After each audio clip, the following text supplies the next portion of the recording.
Well, howdy, howdy, howdy, nearly senior citizen here. Greetings, boys and girls, and welcome to this. It is another brand new day. It is 7:08 a.m. on Wednesday, the 19th of September. And in my hand, I have a little cookie. He's a little sweetie. He was sleeping, though, as they tend to do.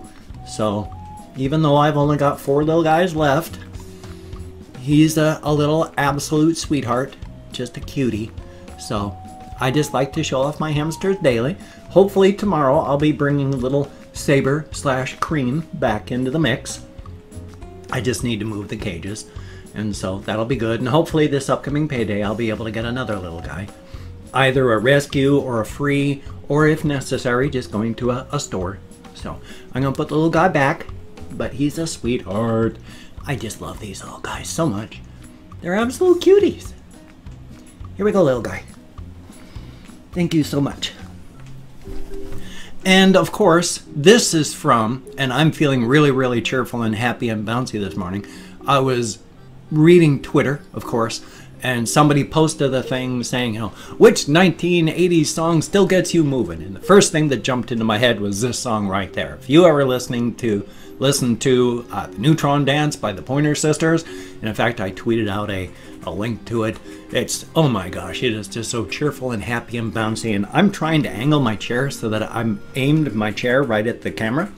But the way my back and spine is all twisted up from back injuries and stuff, I'm like turning it like this to go straight ahead. And it's like, that's not right. I want my spine to be good, not bad.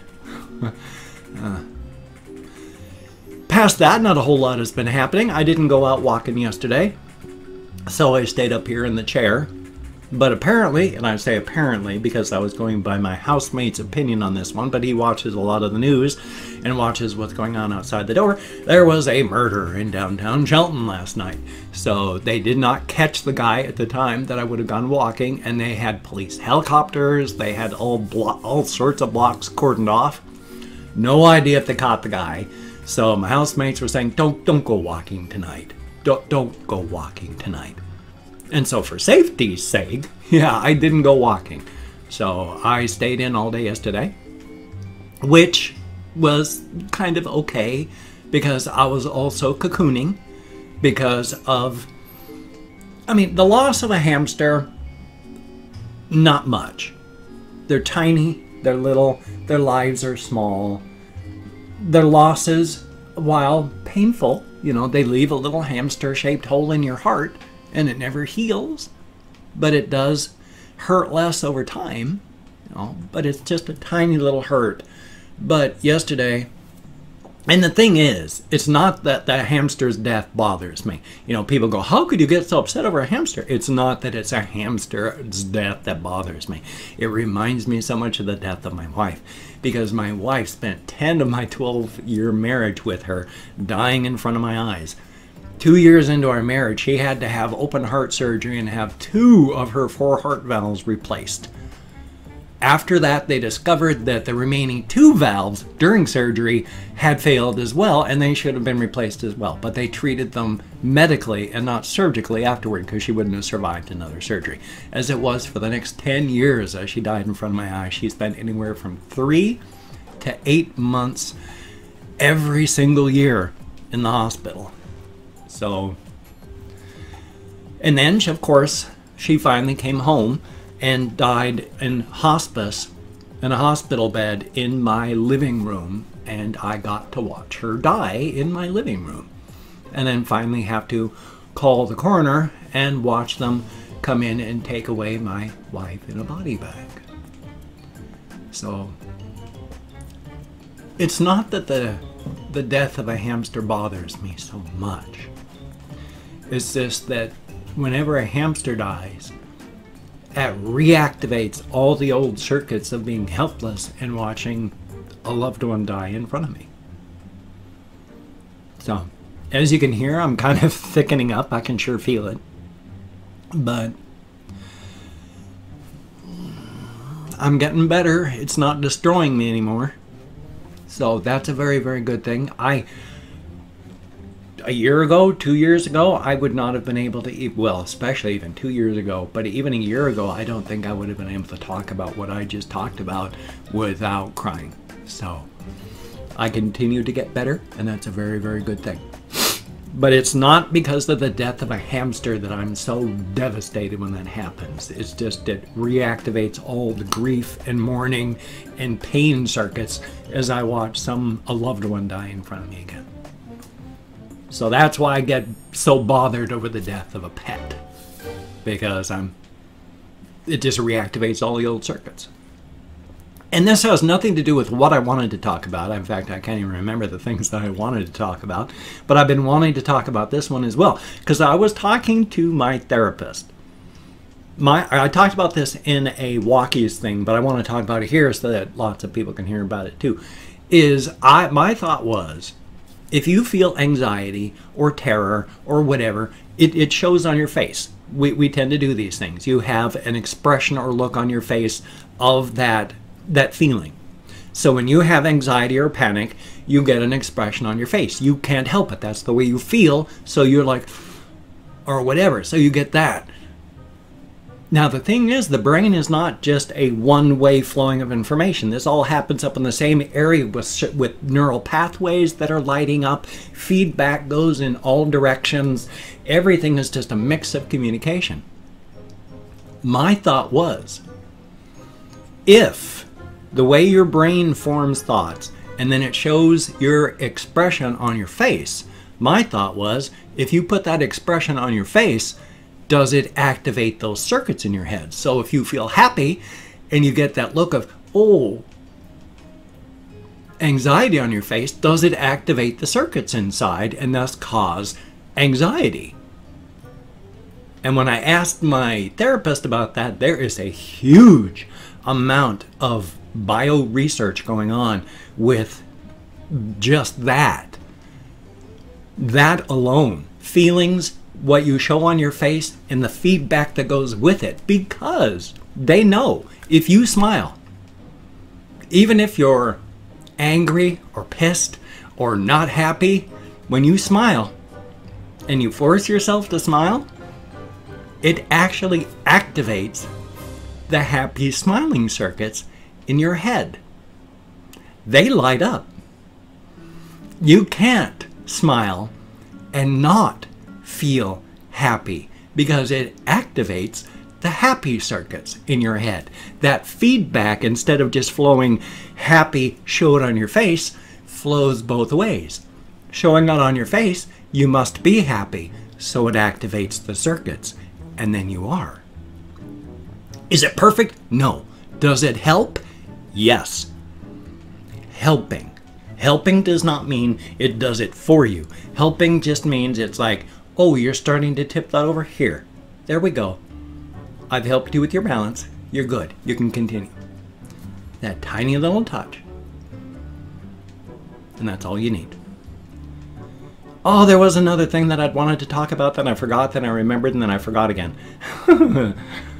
Oh, well, shucks. Gosh, can I remember in the short amount of time that I have left to talk about it? Probably not. Oh, well, because I was talking about face biology, and then I was remembering some of the things that I wanted to talk about. Oh, yes, now I remember. Wow, talking about not being able to remember it actually helped me remember it. See, I am getting better. Last year, that would have been gone, and as it is, I still remember what I wanted to talk about. It's with the many worlds hypothesis in quantum mechanics. I was watching, because I watch science stuff on YouTube, and they have a lot of really good PBS stuff about science. And one of the science ones that I watched was about the many worlds hypothesis.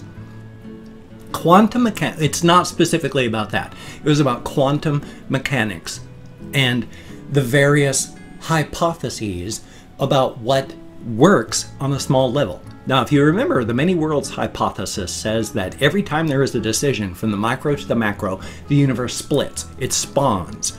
It spawns a new universe. The problem with the many worlds hypothesis means there are an infinite number of universes, each of them spawning an infinite number of universes from the femtosecond to real seconds, and there's more femtosecond in 1 second than there are seconds between the time the universe, well, no, the time the dinosaurs died and right now. There are more femtoseconds in 1 second than there are regular seconds in 65 million years. And each one of those femtoseconds would be spawning an infinite number of universes. Each one of those universes spawning an infinite number of universes. That sounds kind of messy, doesn't it? The problem is, on a math level, it's perfect. All the other quantum hypotheses about how things work, it takes a lot of math to cancel things out. Some of the math says it spawns a whole bunch of universes, figure out where things are going to go, and then decoalesces them into the one universe where things happen. It takes a lot of math to cancel stuff out. But with the many worlds hypothesis, you don't need that math to cancel it out. There's no problems. Our heads have a problem with the idea of an infinite number of universes spawning an infinite number of universes infinitely. But mathematically, it's elegant, it's perfect, it makes sense. You don't have to cancel anything out. There are a large, huge, it is the greatest followed hypothesis for what happens on the quantum level of any other hypothesis. So really, if you're ever feeling lonely, just look at a book. Read a page. Think of how many tens of thousands or tens of millions of you are reading that book at that same time. You're not alone. You're one of trillions. And yes, because you can follow the weird paths in each one of these universes, yes, you will be able to find a universe that is populated only by you. You will be able to follow a path to find a universe where you are a god. You will be able to find a universe where you are everybody in the universe. You may die in this universe, but once you live somewhere, once you are alive on this world, you exist forever. In every world where you started and each one of those spawning, you can't die. There's always going to be a universe where you live in some fashion. Thumbs up for that. Anyway, though, what else is going on in my life? Absolutely not much. I did, as I stated, walk to the DSHS and get a food card on Monday. And so I'm glad.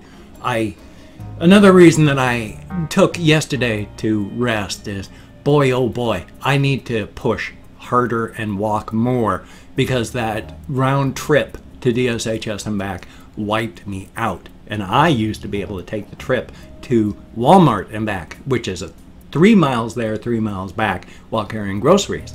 So if I just took a shot from here to DSHS and back, 4-mile round trip while not carrying anything and I was wiped out, either my fibro is getting worse, or I'm getting older, or I've got cancer and I'm dying, or I just need to push harder. So yeah, I didn't go out walking, but I need to do that more.